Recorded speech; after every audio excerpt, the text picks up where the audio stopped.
আপনি মাহফিলটার মধ্যে ঝামেলা বাজানোর জন্য এরকম চিল্লা কথা বলছেন। আপনি কি মনে করতেছেন আপনি অনেক কিছু করে ফেলবেন এখানে মাহফিলে? আপনি কি মনে করতেছেন অনেক কিছু করে ফেলবেন মাহফিলে? হ্যাঁ, আপনি কেন ঝামেলা বাজালেন? আপনি কেন আমার সাথে কেন জোরে কথা বললেন? কেন আপনি জোরে কেন কথা বললেন? আপনি কি মনে করছেন মাহফিলে ঝামেলা করলেন কেন? আপনি কেন ঝামেলা করলেন? রাহমাতুল লিল আলামিন নবী কুরআনে প্রমাণ, আশিক বিনে কে বুঝিবে আমার দয়ার নবীর শান, উম্মত বিনে কে বুঝিবে আমার দয়ার নবীর শান। কথা বলেন ঠিক না বেঠিক? নবী আমার মদিনারে বলবো আমার আল্লাহ ভালোবেসে নামটি দিলেন হাবিবে রাসূল। ওই নবীকে ভুল বুঝিলে ওই নবীকে ভুল বুঝিলে থাকবে না ঈমান, আশিক বিনে কে বুঝিবে আমার দয়ার নবীর শান। বলেন না, উম্মত বিনে কে বুঝিবে আমার দয়ার। রহমাতুল লিল আলামিন নবী, রহমাতুল লিল আলামিন নবী কুরআনে প্রমাণ, আশিক বিনে কে বুঝিবে আমার দয়ার নবীর শান, উম্মত বিনে কে বুঝিবে আমার দয়ার নবীর শান। কথা বলেন ঠিক না বেঠিক? সে রহমাতুল লিল আলামিন নবী তিনি যখন গিয়ে দেখলেন ছাগলের রুটি খায়, আল্লাহর নবী নিজেই রুটি বানালেন, নিজেই গোশত পাক করলেন। আম্মা জান আয়েশা সিদ্দিকা রাদিয়াল্লাহু আনহার ঘুম ভেঙে গেলে পরে আয়েশা রাদিয়াল্লাহু আনহা কেমন অবাক হয়ে গেলেন। আল্লাহর নবী বললেন, আয়েশা অবাক হওয়ার কিছু নাই, আয়েশা রে অবাক হওয়ার কোনো কারণ নাই। আমি তোমার স্বামী, আমি রাহমাতুল লিল আলামিন নবী হতে পারি, কিন্তু আমি তোমার স্বামী, সুতরাং আমিও চাই তোমার সাথে একটু রান্নার কাজে সহযোগিতা করতে। বলেন সুবহানাল্লাহ। আল্লাহর নবী বিশ্ব নবী রাহমাতুল লিল আলামিন তিনি সমস্ত পৃথিবীর স্বামীদেরকে শেখায় গেলেন, ও স্বামীরা তোমরাও তোমাদের স্ত্রীদের সাথে কাজে করবে, রান্না বাড়ায় সহযোগিতা কইরো, আমি নবীর সুন্নাত আদায় হয়ে যাবে। বলেন সুবহানাল্লাহ। কিন্তু আজকে অনেক স্বামীরা আছে খালি বক বকায়, খালি চিল্লায়, খালি বইয়ের লগে। অনেকেই নিজের লাগিয়ে গেছে, অনেকে রাগ করেন না, কারণ বাবাজিরা নবীর আদর্শ তো এটা ছিল না। নবীজির আদর্শ ছিল নরম। কি ছিল? নরম। নবীজির আদর্শ কোনো মুসলমানের বিরুদ্ধে গরম ছিল না, নবীজির আদর্শ গরম ছিল কাফেরদের বিরুদ্ধে। কাদের বিরুদ্ধে? কাফেরদের বিরুদ্ধে। আল্লাহর নবী বিশ্ব নবী রাহমাতুল লিল আলামিন একদিন সফর করে এসে দেখি ফাতিমার ঘরে খাবার নাই, আল্লাহর নবীর দুইটা নাতি হাসান হুসাইনের পেটে খাবার নাই। আল্লাহর নবী বিশ্ব নবী তিনি চলে গেলেন একজন ইহুদির বাড়িতে, ইহুদির কাছে কাজ তলব করলেন। ইহুদি একটা কাজ দিলেন, ও যুবক তুমি আমার কুয়া থেকে পানি উঠায়া খেজুর বাগানে তুমি পানি দিবা। আল্লাহর নবী বিশ্ব নবী রাহমাতুল লিল আলামিন তিনি খেজুর বাগানে পানি দিতেছেন, হঠাৎ করে রশি দুর্বল হওয়ার কারণে বালতিটা কুয়ার ভেতরে পড়ে গেল। ইহুদি এসে আমার নবীর গালে সুন্দর নুরানি চেহারা একটা থাপ্পড় বসায় দিয়েছে। জুড়ে বলেন নাউজুবিল্লাহ। আমার নবীজি ইহুদির হাতটা নিয়ে মালিশ করতেছেন। ইহুদির তুমি মনে হয় কষ্ট পাইছো, আমি ইচ্ছা করে তোমার বালতি ফেলে দেয় নাই। ইহুদি রশি দুর্বল হওয়ার কারণে বালতি পড়ে গেছে। ইহুদি তুমি কি কষ্ট পেয়েছো নাকি? তুমি কি তোমার হাতে ব্যথা পেয়েছো নাকি? আল্লাহু আকবার বলেন। খোলকে আজিম কারে বলে দেখেন, খোলকে আজিম কারে বলে? যে মাত্র এত সুন্দর ব্যবহার করল, ইহুদি বলল না না, এই সুন্দর ব্যবহারের মাধ্যমে আমি কিছুই মানবো না, বালতি উঠায় দিতেই হবে তোমাকে। আল্লাহ নবী কুয়ার সামনে দাঁড়ায় গেলেন। কুয়ারে, আমি নবী শুধু মানুষের জন্য রহমত না, আমি নবী শুধু ফেরেশতার জন্য রহমত নই, আমি নবী কুল কায়নাতের জন্য রহমত। কুয়ারে, আমি তুই কুয়ার পানির জন্য রহমত। ও কুয়া, তোর ভিতরে জোয়ার বসায় দে। সাথে সাথে আল্লাহর নবী বলতে দেরি হয়েছে, কুয়ার ভিতরের পানি নাড়াচাড়া শুরু হতে দেরি হয় না। কুয়ার পানি টলমল শুরু করে দিল। কুয়ার পানি থেকে নিচের পানিগুলো উপরে উঠে গেল। আমার নবীর হাতে বালতি এসে পৌঁছে গেল। আমার নবীজি বালতি দিয়ে দিল।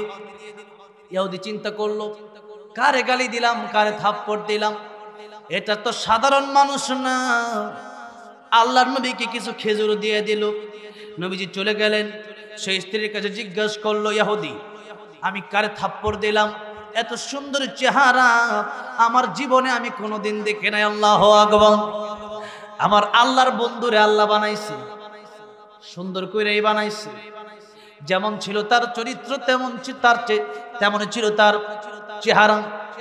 চরিত্রের ভিতরে কোনো কলঙ্কের দাগ ছিল না, চেহারার ভিতরে একটা দাগ ছিল না। সেই নবীর চেহারাও দেখে দেখে মানুষ কালিমা পড়ে মুসলমান হয়ে গেছে।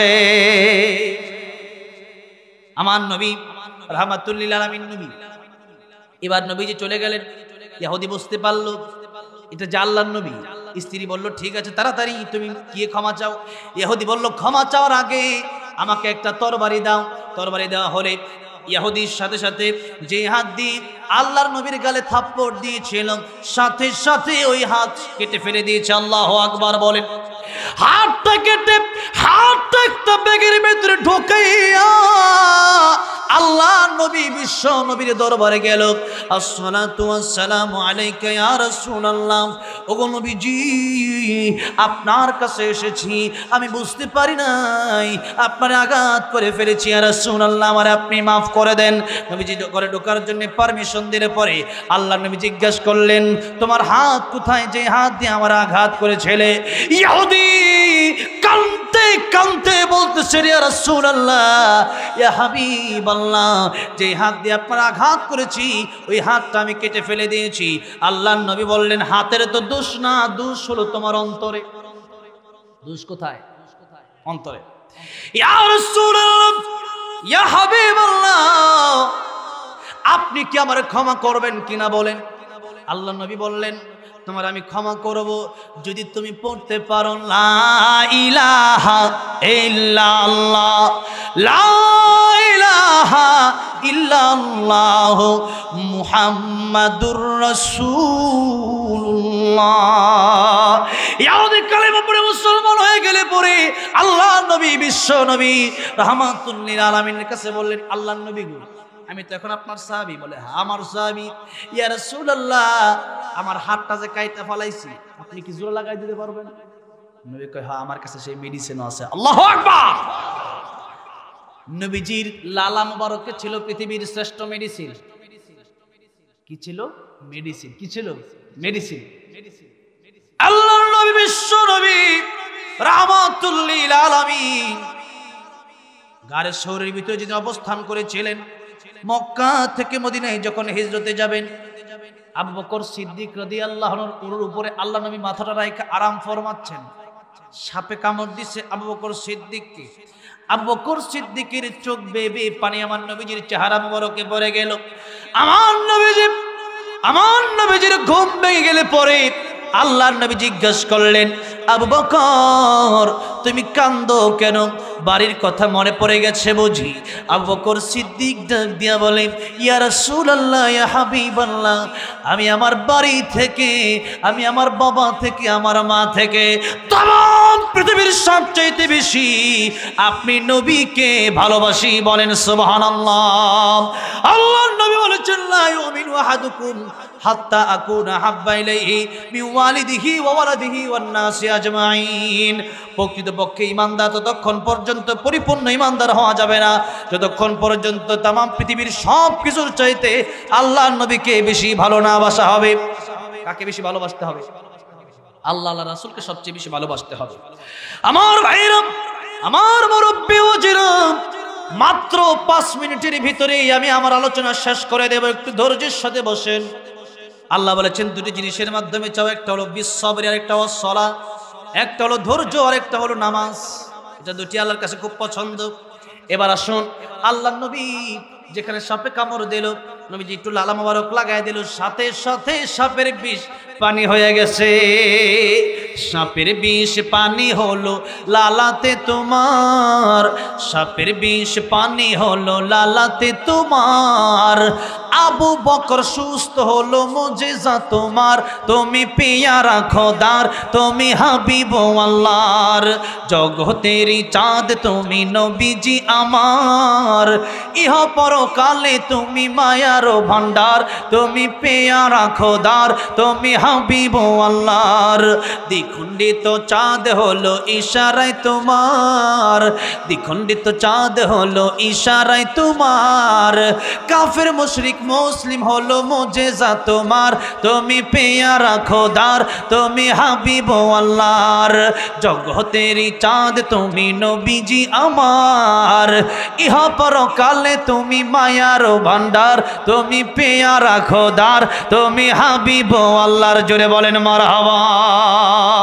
আমার ভাইরা, আমার মুরব্বি ওজিরা, আল্লাহর নবী বিশ্ব নবী রাহমাতুল লিল আলামিন প্রতিশোধ গ্রহণ করলেন না। নবীজির আলা মোবারক লাগায়া সুপার গ্লো দিয়া যেমন প্লাস্টিক লাগায়, আমার নবীজি কাটা হাত নিয়া নবীজির লালা মোবারক দিয়া জোড়া লাগায় দিলেন। সাথে সাথে আগের চাইতে শক্তিশালী হাত আবার জোড়া লেগে গেল। বলেন সুবহানাল্লাহ। হাত তার জোড়া লেগে গেছে। নবীজিকে আঘাত করার পরে, নবীজিকে আঘাত করছিলেন, নবীজি ভালো আচরণ করছেন, আর এই ভালো আচরণ দেখে, উত্তম আখলাক দেখে মানুষ কালিমা পড়ে পড়ে মুসলমান হয়ে গেছে। বলেন সুবহানাল্লাহ। আমার ভাইরা, আমার মুরব্বি বাবাজিরা, এই জন্যে সেই আখলাক, সেই চরিত্র আমাদের ভেতরে আনতে হবে। আর যেই কথা বলতে চাচ্ছিলাম যে নিজে কোরআন শিখতে হবে, পরিবারকে কোরআন শিখাতে হবে। যদি পরিবারকে কোরআন না শিখান, এই সন্তান কিয়ামতের ময়দানে আপনার বিরুদ্ধে বিচার দায়ের করবে। এই বাবা মা যাদের দিকে তাকালে কবুল হজের সওয়াব, যাদের দিকে তাকালেই আমার আল্লাহ খুশি হয়ে যায়, সেই বাবা মার বিরুদ্ধে সন্তান নালিশ করবে, আল্লাহ ডাক্তার ইঞ্জিনিয়ার বানাইছে কিন্তু কোরআন শিক্ষা দেয় নাই। আজকে আমার বাপের আগে জাহান্নামে দেন, এরপরে বাপের বুকের উপর পাড়া দিয়ে আমি জাহান্নামে যাবো। নাউজুবিল্লাহ। বলে কত কষ্ট হবে সেদিন পিতামাতার যদি আপনি কোরআন শিক্ষা না দেন। আপনি যদি বলেন ফাযাক্কির ইন্নামা আনতা মুযাক্কির লাস্তা আলাইহিম বিমুসাইতির, আপনি যদি বলেন, আপনার দায়িত্ব হলো বলা। আপনার দায়িত্ব কি? বলা। সে মানবে কি মানবে না সেটা পরের ব্যাপার। আগে দায়িত্ব হচ্ছে আপনি বাবা হিসাবে তারা চেষ্টা করেন। কি বলেন? আপনার বলতে হবে, আপনার স্ত্রীকে, আপনার মেয়েটাকে পর্দার কথা আপনার বলতে হবে। আর না হয় কিয়ামতের মধ্যে আপনার বিচার হবে। আর নারীদের ব্যাপারে যেই দুইটা কথা বলতেছিলাম, নারীরা একটা কারণে জাহান্নামে যাবে, স্বামীদের অবাধ্য হওয়ার কারণে। কার অবাধ্য হওয়ার কারণে? স্বামীদের অবাধ্য হওয়ার কারণে। আরেকটা কারণে নারীরা জাহান্নামে যাবে, ওই কারণটা হচ্ছে নারীরা বেশি বেশি লানত দেয়, বদদোয়া দেয়। অনেক সময় বদদোয়া দিতে নিজের উপর নিজে বদদোয়া দেয়, কয় আমি এখন মরি না খেলি। নিশ্চয়ই বলেন এরকম। আরেক শিল্পী, বন্ড শিল্পী গান লিখছে, আমি কেন মরি না, আজরাইল কি চিনে না। কত বড় বন্ড হইলে এই কথা বলতে পারে? আমি কেন মরি না, আজরাইল কি দেখে না, আজরাইল কি চিনে না। মনে করছে মরলি শেষে। অনেক যুবকরা আত্মহত্যা করে, যুবতীর জন্য আত্মহত্যা করে, যুবতীরা যুবকের জন্য আত্মহত্যা করে। আত্মহত্যা করে যারা, এত বড় গুনাহ, নিজের হাতে নিজের জাহান্নামে ঠেলে দেয় নিজের জীবন। নবীজি বলেছেন আত্মহত্যা যারা করবে, কিয়ামতের ময়দানে যারা বিষ পান করে আত্মহত্যা করবে, তাদের হাতে বিষ দেওয়া হবে, বারবার বিষ পান করবে, বারবার মারা যাবে। যারা গলায় চাকু লাগায় আত্মহত্যা করবে, তাদের হাতে চাকু দেওয়া হবে। নিজে নিজেরা ইচ্ছা করা লাগবে না, ওই সময় অটোমেটিকলি রোবটের মতো হয়ে যাবে। একবার এরকম চাকু দিয়ে একবার মরবে, আবার আল্লাহ জিন্দা বানাবে, আবার মরবে, এরকম তার শাস্তি চলতে থাকবে। যে ব্যক্তি ফাঁসি দেওয়া মরবে, তারা ফাঁসি দড়ি দিয়ে দেওয়া হবে। এই জন্য বুঝে নিবেন, কিসের আত্মহত্যা করেন আপনি? আপনি মনে করছেন আমার ইচ্ছা হলে মরে যাব না। আপনার জীবন তো আপনি ইচ্ছা করে আনতে পারেন নাই। 2001 সালে আপনার জন্ম মনে করেন, আপনি কি এই কথা বলতে পারছিলেন না 1990 সালে আমি জন্ম নিয়ে নিব, এটা বলতে পারছিলেন? ওটা তো বলতে পারেন নাই। তাহলে এখন মরণের সময় আল্লাহ বলেন মরণও আমার হাতে, জীবনও কার হাতে? আল্লাহর হাতে। তো জীবন মরণ সবই আল্লাহর হাতে। আপনি ইচ্ছা করে মরবেন কেন? মরার সময় হলে আল্লাহ আপনারা নেবে। কি বলেন? আত্মহত্যা করার পথ কোনোভাবেই বেছে নেওয়া যাবে না। যত কিছুই হোক, এই দুনিয়া পরীক্ষার হল, কষ্ট আসবে, দুঃখ আসবে, এই দুঃখ কষ্টের ভিতরে আত্মহত্যার কোনো চেষ্টা করা যাবে?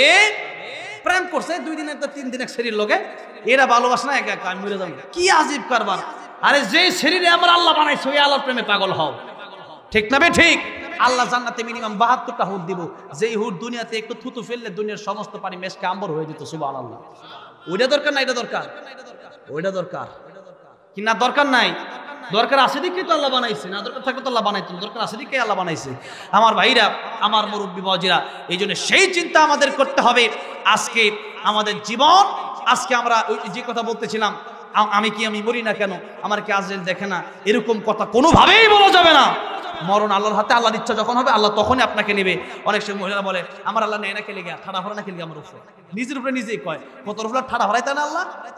এইরকম কথাবার্তা কোনোভাবেই বলা যাবে না। মহিলারা এই রকম বদ্ধ মানুষকে বেশি বেশি দেওয়ার কারণে নবীজি বলেন তারা জাহান্নামে যাবে। এই 2টা কাজ নারীদের ছাড়তে হবে। আর আপনারা যারা বাবারা আছেন, আপনাদের দায়িত্ব হলো সন্তানগুলোকে মানুষের মতো মানুষ করা, নিজেরা জাহান্নাম থেকে বেঁচে 5 ওয়াক্ত নামাজ সহিভাবে কোরআন শিক্ষা করে এরপরে পড়া। 5টা কথা বলতেছিলাম, এই 5টা কথা শেষ হলেই ওয়াজ শেষ হবে। 1 নম্বর সাবাবাকা কবলা হারামিক, সেখান থেকে এই পর্যন্ত একটা মাত্র ব্যাখ্যা করতে করতে এই পর্যন্ত আসলাম। আরো 60টার ব্যাখ্যা করতে গেলে আরো 5 ঘন্টা থাকুন লাগবে। কি থাকবেন জানি, আমরা থাকেন, আমি গেলাম। এবার শুনেন, 2 নম্বরে নবী বললেন সিহাতাকা কবলা সাকামিক, সুস্থ অবস্থায় তোমরা আল্লাহর ইবাদত করে না, অসুস্থ হয়ে গেলে পারবা না। খাইতেই ভাল লাগে না, জ্বর আইলে তিতা লাগে। মুমির সিং এক প্রোগ্রামে আইছি শম্ভুগঞ্জ, আমার সাথে আসছে দেলোয়ার হোসেন তাহেরপুর সাহেব, ওনার খুব জ্বর। আমি খানা খাইতেছে, আমি ময়মনসিংহে খানা খাইতেছি, উনিও খাইতেছে, আমি বলতেছে খুব স্বাদ হইছে। উনি কই ভাল লাগে না, তিতা লাগে। আমি কই আপনি জ্বর দেখেন, আমি তিতা লাগে, আমার তো ভালোই লাগে। এই জিহ্বার ভিতরে স্বাদ দেওয়ার মালিক কি? কত খাবার কত রকম স্বাদ লাগে, মালিক কে বলা? আল্লাহ। এখন আল্লাহ নবী বলেন এই সুস্থ থাকা অবস্থায় আল্লাহর ইবাদত করো, অসুস্থ হয়ে গেলে আর পারবা না। যে কোনো সময় অ্যাক্সিডেন্ট হয়ে ঘরে পড়ে যেতে পারে, যে কোনো সময় কিডনি নষ্ট হয়ে যেতে পারে, এক জ্বরেই মরে যেতে পারে। 3 নম্বরে গিনাকা কবলা ফাকারিক, টাকা পয়সা থাকা অবস্থায় মসজিদ মাদ্রাসায় দান করো। একদিন টাকা পয়সা থাকবে, তুমি থাকবা না, টাকা পয়সা কাফনের পকেট নাই, যাবে না তোমার সাথে, ঠিক না বে ঠিক? 3 নম্বরে গিনাকা কবলা ফাকারিক ফারাগাকা কবলা শুগলিক, নবী বললেন অবসর থাকা অবস্থায় আল্লাহর ইবাদত করো, ব্যস্ত হয়ে গেলে আর পারবা না। যখন তোমার 2 পাও যেটাই খুশি সেটাই যাও, যখন তোমার 4 পাও ভাত কাপড় দিয়ে যাও, যখন তোমার 6 পাও আব্বু তুমি কোথায় যাও। আমাদের হুজুর বলতো, মানে যখন তোমার 2 পাও, যুবকরা মানে মোটর সাইকেলটা দিছে টান, মন চাইলে ঘুরতেছে, আড্ডা মারতেছে। এখন বিয়া করার পরে সব জায়গায় যাইতে না, রাইতে একটু না এলে বউ ফোন করে কই গেছো, কই থাও এত রাইতে। এরপরে আবার যখন বাচ্চা হয়ে গেছে, এখন আপনি বাইরে বেরোতে চাইলে এখন বউও ডাকে, এই বাচ্চাও ডাকে, আব্বা আমালাই সিপাই নো, আঙ্গুরাই নো, কমনাই মালটাই নো, শাড়াই নো, ফেন জুতাই নো, কত আপনারা শেষ নাই। আর 8 পা হইলে তো কথাই নাই, মানে যত পা বাড়বে আপনার জামলা তত বাড়বে।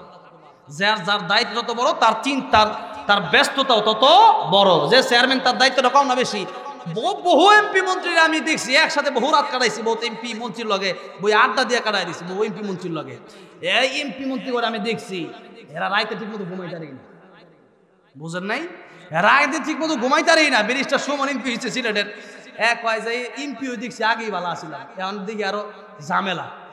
কারণ এমপি হইলে পরে দেখ হাজার হাজার মানুষের এই চিন্তা করতে করতে সারা রাত মানুষ সিরিয়াল ধরে যায় ঘরের সামনে, এই বিচার করে এই বিচার করে, এটা শুনতে শুনতে আর রাইতে ঘুমাইতে না।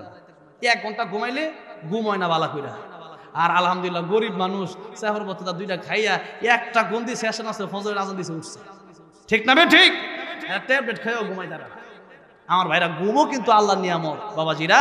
এই জন্য যার যত দায়িত্ব তার তত ব্যস্ততা। আল্লাহ নবী বলেন ব্যস্ত হওয়ার আগেই তোমরা নিজের এই সময়কে মূল্যায়ন করো, অবসর থাকা অবস্থায় বেশি বেশি আল্লাহর গোলামি করো। এরপর নবীজি বলেন শেষ কথা হায়াতাকা কবলা মাউতিক, তোমরা মৌতের আগে তোমাদের কিয়ামত কিন্তু ইন্নাস সাআতা, এই কথাটাই আমি বললাম, ইন্নাস সাআতা আতিয়াতুন, কিয়ামত যে আসবে, এই প্রথম কিয়ামতের নাম হলো মরণ।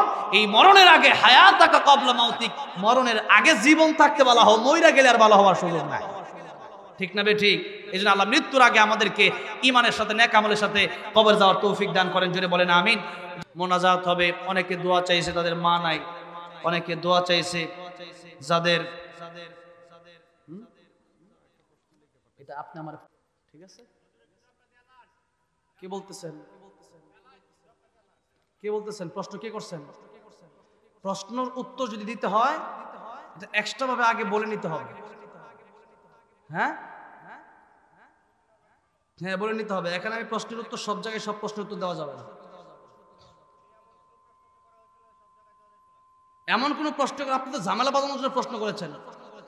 হ্যাঁ আপনি কি বলছেন? আপনি স্টেজে আসেন, আসেন স্টেজে আসেন, আপনি স্টেজে আসেন, আপনি স্টেজে আসেন, আসেন আপনি স্টেজে আসেন।